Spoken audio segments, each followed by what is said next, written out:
My name is Tom Goldsby from the University of Tennessee, and I'm pleased to welcome you to today's class, the first in our masterclass series dedicated to cold storage trends. I'm joined today by Mr. Joe Couto, who is Kerber Supply Chain CEO for Latin America, Asia Pacific, and Africa. Our session today is titled Cold Storage and E-grocers, Changing Environments. So with that, let's get underway. Again, just a bit about myself. I am affiliated with the University of Tennessee. I'm the James A. Haslam Chair of Logistics, and I also serve as the co-editor-in-chief of the Journal of Business and Logistics.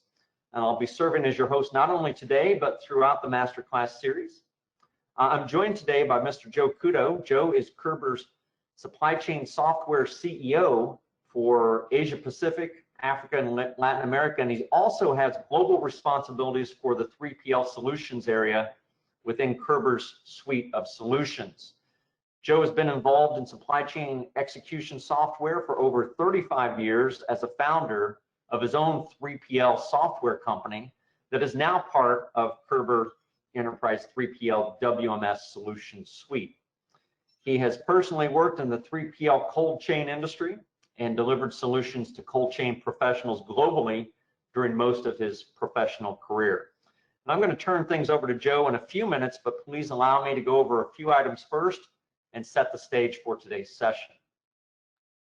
Again, first of all, we're kicking off the masterclass series on cold storage trends today, and some of you might be joining us for the first time in our masterclass series, and so you might be wondering why we're here, why we're hosting this masterclass. And it's to tackle the challenges of today's increasingly complex supply chain, bringing you best practices and innovative thinking from academics like myself, as well as industry insiders and senior leaders like Joe. So what are we trying to accomplish? Well, we're trying to provide guidance and insights in managing your supply chain as a competitive advantage, as a strategic asset, an opportunity to excel, ultimately to conquer supply chain complexity. And so we're going to set the stage for this masterclass today, but you're going to see that we have a Tuesday, Thursday cadence over the next 2 weeks, over which time we'll conduct 5 sessions on various aspects of cold storage. And if you do miss a session, I'll just point out that you will have an opportunity to review an episode after it is closed. Usually within about 48 hours, we'll provide the session on demand following each session, including today's session. So with that understanding, let's go over a couple of housekeeping items, and then we'll get into the substance of our session today. Your phone lines are muted. As indicated, the sessions are being recorded for later viewing.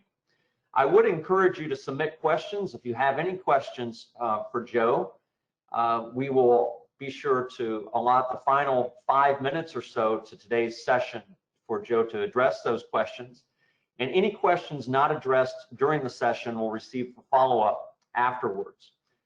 Do take a moment to look at the GoToWebinar menu, where you'll find the questions tab, but also you'll find a handouts tab there as well. With each of our masterclass sessions, we offer a complimentary report, and today's report is titled Third-Party Logistics and E-Commerce, How 3PL Providers Can Use Supply Chain Technology to Address the Challenges of E-Commerce. That's a fresh report just recently devised by the group at Kerber Supply Chain. At the outset of today's session, as you were arriving, we offered a poll question. Do you anticipate using a third-party logistics provider in the future for outsourcing your cold storage needs? And here you see the results of that survey. About half of you, 48%, indicated that you intend to keep your warehouse operation in-house. Next in frequency at 26%. Were those of you that indicated that you are, in fact, a 3PL provider. And then tied at 11%, we had the first option, I already outsourced to a 3PL, along with I anticipate insourcing from a 3PL. So perhaps bringing those operations back in-house that was once outside. And then at 4%, indicated I anticipate outsourcing to a 3PL, perhaps for the first time. So thank you for those responses. It helps to level set a little bit, get a sense for who's in the room and your perspective on outsourcing as the question itself solicited. So let's go ahead and proceed, and I'm just going to set the stage here for a couple of minutes before I hand things over to Joe. But I had the opportunity, thanks to Joe, to review an industry report that was recently released by the Global Cold Chain Alliance.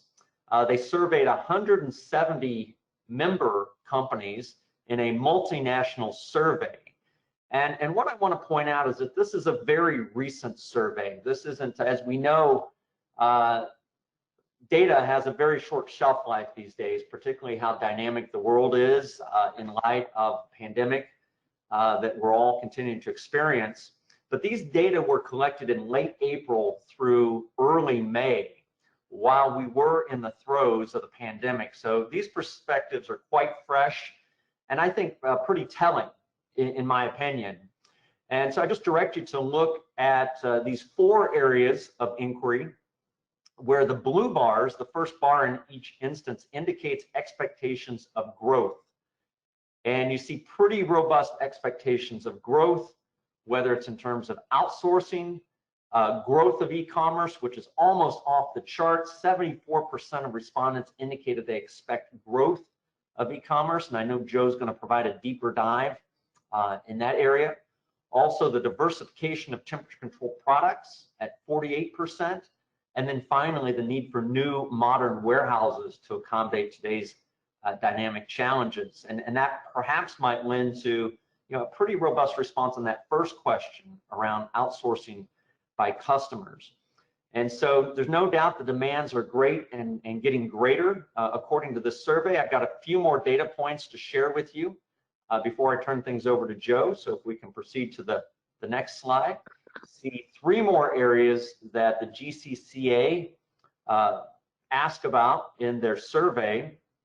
The growth of cold chain as an industry, and 58% were expecting continued growth of cold chain. Meanwhile, an area that people were evenly split was on global trade expansion. So while there's the expectation of growth in cold chain and e-commerce in particular, it seemed like commerce across national boundaries was perhaps going to be challenged from a cold chain perspective. And I point out, this is evenly split, truly, with 46% indicating that it would stay the same, and an equal 27% on both sides increase or decrease. But meanwhile, in the area of data and predictive analytics, again, an off-the-charts response in terms of expectations of greater use of data and predictive analytics. So that's a quick upshot from me about some pulse read sort of indications going on throughout the cold chain industry. Joe, I know you've got a lot more experience than me, and you're going to be able to shed a lot more light on what I'm seeing on these data. What are you seeing? What's your perspective? Well, we're gonna cover some of the things that I think people would like to hear a little bit about. But I thought what we do first maybe is start off by just checking our audience in terms of their knowledge of the cold chain, in terms of what frozen food is at the top of the food chain, if you will. A little humor there. So this is a question I ask a lot of people, and it's not often that anybody, actually, I don't think anybody's ever gotten it right. And I won't know the feedback from this audience immediately. Obviously, this is one-way communication for now, but let's go and share the next slide and give folks a view of what it is. So the #1 frozen food in cold chain is frozen potatoes, or I would say the #1 seller is probably French fries, but you have all forms of frozen potatoes, whether it's hash browns, etc. This survey, this data was given to me by a top 3 executive, top 3 food or potato processor or potato grower in the world, and that's data that I received last year. So I would imagine maybe COVID has moved things around a little bit, but I would imagine that this is still relatively true overall. So I expected ice cream, Joe. I expected ice cream to be #1. Everybody says ice cream, and ice cream I think follows the heels of this. But if you think about you know, any food institution you go to, there's likely French fries on the menu, so it's not surprising. So okay, well, let's get underway. So these are some of the challenges that are facing the cold chain industry as a whole. We're not going to have time to address all of these, but these, and this, by the way, these are points that in the same survey that Tom referred to, where 170 companies were polled. These are some of the challenges that they provided feedback on. And there's 4 of them that I'd like to talk about today. So if we go to the next slide, I've highlighted those 4. Some feedback on how is the pandemic impacting us, or how does an economic crisis impact the food chain and consumer purchases, and what kind of behavior does it create? What's the increased demand of e-commerce? You know, obviously we hear a lot about e-commerce, whether it's the food chain or not the food chain. Typically not about frozen food do we hear about it, but it is impacting the frozen food industry as well. And then changing consumer preferences, talk a little bit about that. Interesting data there, I think, that you'll find. And then lastly, how can modern facilities and automated facilities combined with technology address some of the challenges that we're seeing today? So those are the 4 points, and I think they're good topics for us to have in the short bit of time that we have together. So when we look at the pandemic and or an economic crisis, how does it impact consumer purchases? And this is quite interesting. When we look at the 2008 economic crisis, what happened is that consumers really looked at the price point of their groceries and how could they save a little bit of money. So what they all did was they would shift where they purchased their frozen food from, or their food from, to perhaps, let's call it a lower brand, if you will, or a lower cost brand. So, and at every level, everybody stepped down one notch, if you will, in order to economize their budget a little bit. So that's a very interesting fact. This is frankly something I wasn't aware of until some time ago, when this occurred back in 2008. And in talking to some of industry specialists, they believe this is happening now as well. So there's no data to support that it's happening with the pandemic, but there is clear data that it did happen with the economic crisis. And people that do a lot of survey on cold chain believe it's also happening right now due to the pandemic. So interesting little data point to share with everybody there. Move on to the next. So e-commerce is talked about a lot. Obviously, we know that Whole Foods is part of a big e-commerce organization right now. So that was a big change that happened not that long ago, if you really think about it. Retailers and online food companies, it's really difficult to deliver frozen foods to the consumer, but it is happening.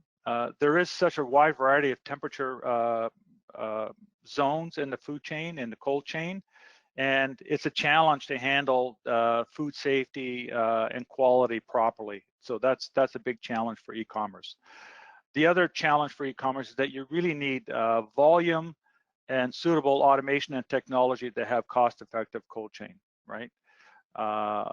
So that we're starting to see trends towards that, where companies are collaborating, there's partnerships to build modern automated facilities.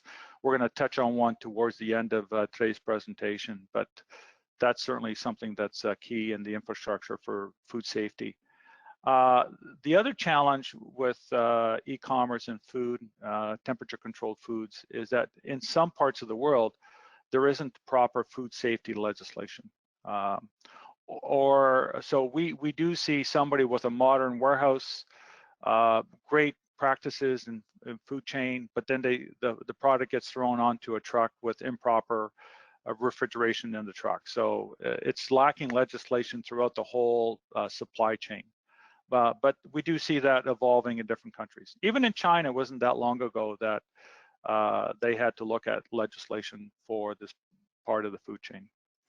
And then obviously COVID-19 has really challenged, due to the pickup, and you'll see some data in a moment, how the increase of online shopping and what challenges it's put on retailers and online food companies.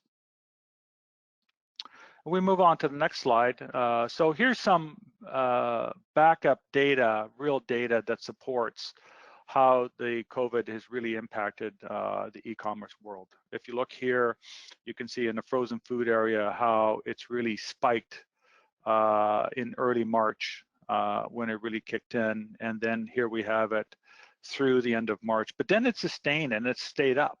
So throughout April, so there was that initial real surge year over year, almost 100%, but then it's still up in the 40%, and then towards the end of April, it's peaking over 40%. And there's good reason why it's sustaining at that high level. And as Tom pointed out, this is real data this year, right? I mean, it's not often that we have timely. I've never done an event where I've had such fresh data to share that's just hot off the press with the audience. So this is very timely data that's being provided to us to all share. And if we go to the next slide. So if we look at the omni-channel adoption and how it's going to continue. So we saw the surge in the prior slide, how it really went up in March, but it's sustained throughout April, right?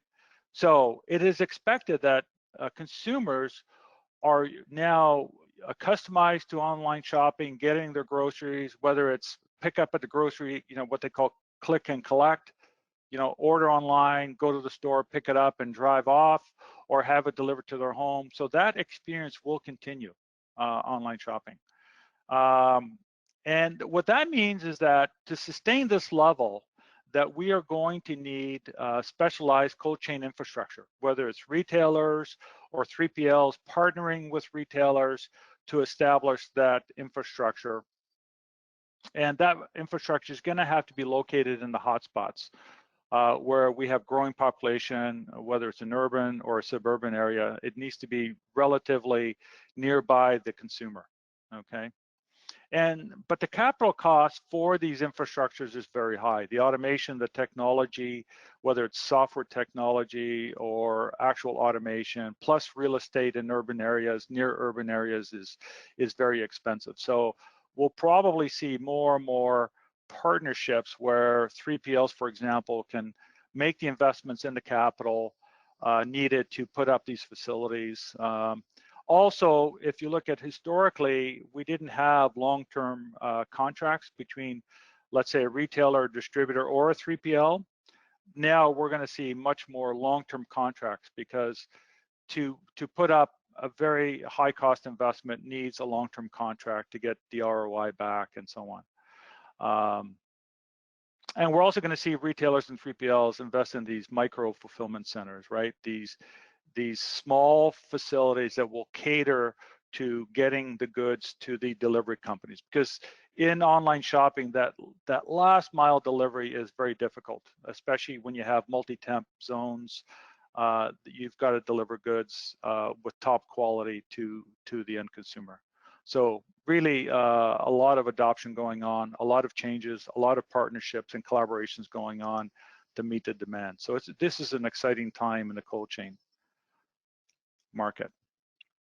Let's pop over to the next slide. So if you look more globally, more outside the US, more outside of Canada, you look globally, in different parts of the world, the consumption of animal-based proteins is obviously dependent on their disposable income.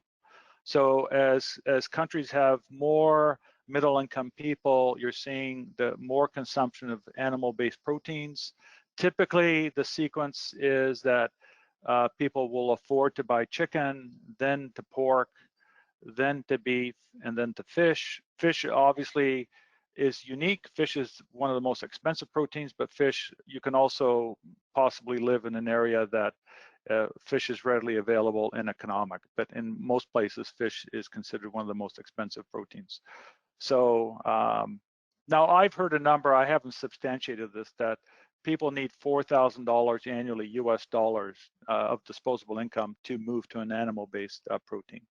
So it doesn't sound like a lot, but I'm sure in other parts of the world that's quite a bit of money. Now, interesting enough is once the disposable income reaches another threshold, is people will then also turn towards more fresh product. So they've gone from to a frozen product, then they move on to a fresh goods if available. And now with COVID, we've seen that trend go back to the frozen again. If you look at the US market, where in the US market, fresh was gaining some market growth, and now because of COVID, we're seeing it drops a little bit, and frozen sort of picking up that category. So yeah, so there's a lot of the frozen food. In terms of frozen prepared foods, there's a large increase with year-over-year growth of 93% during the peak, as we saw, and we're going to see that sustained through between 30 and 50%. There's a great variety of frozen food and prepared meals. It's got a great shelf life. So when you look at the shelf life of frozen food or prepared meals and the variety of and the quality of prepared meals, there's a great opportunity in the market where this growth or this level of sales will continue to go for some time. Then we'll move over to the next slide. So one of the questions that was put out to the 170 companies that responded to the Global Cold Chain Alliance survey was around what trends do they see that they think present the greatest challenges for the cold storage industry. And so what I thought I would do is highlight some of those where I believe technology and automation and modern facilities can really address.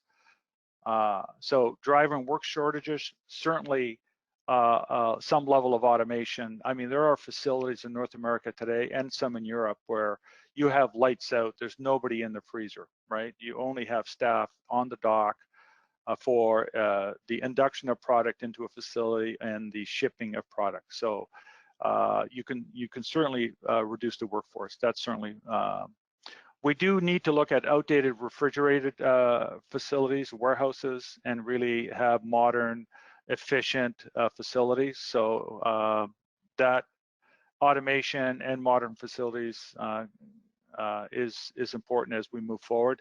And if you look back at the last 5 to 7 years, there has been a tremendous growth in new modern facilities, more automation. There are a lot of facilities today that are being planned and being built that are quite automated. So there is the right movement taking place to meet the demands of the future of this industry. Keeping pace with technology improvements, whether it be related to automation, whether it be to software technology, whether it be with artificial intelligence or big data or anything, that's critical. Growth in e-commerce, if you look back to Tom's slide in terms of the respondents, with respect to growth in e-commerce, I believe the respondents were very supportive. 58% felt that growth of e-commerce is definitely going to take place, and there's no question that there's clear data to support that. And then use of automation and robots being another one. A little bit on robotics. We do have quite a bit of experience in robotics, and robotics in cold chain, you will not see robotics in cold chain today. I know of one facility, I believe in Australia, that has AMR, autonomous mobile robots. However, the challenge with AMR units is the movement between different temperature zones. So when you look at a freezer to a cooler, you will get condensation as a robot moves back and forth. We experienced this 15, 20 years ago with RF devices that weren't sort of freezer enabled, if you will.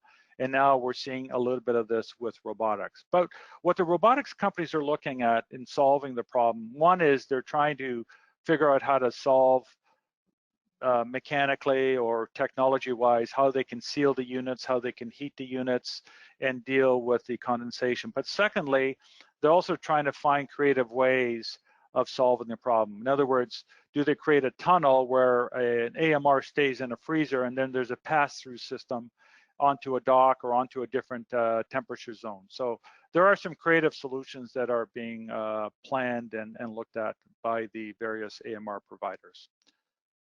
So those are sort of my views on some of these points where I think modern and automation can help, as well as technology. And I think to support some of the points, this is my last slide, is you're seeing here a collaboration of sort of, I'll call it two giants, where two companies come together to collaborate on a 20-year partnership to build a state-of-the-art facility that's fully automated, holding 60,000, almost 60,000 pallet positions.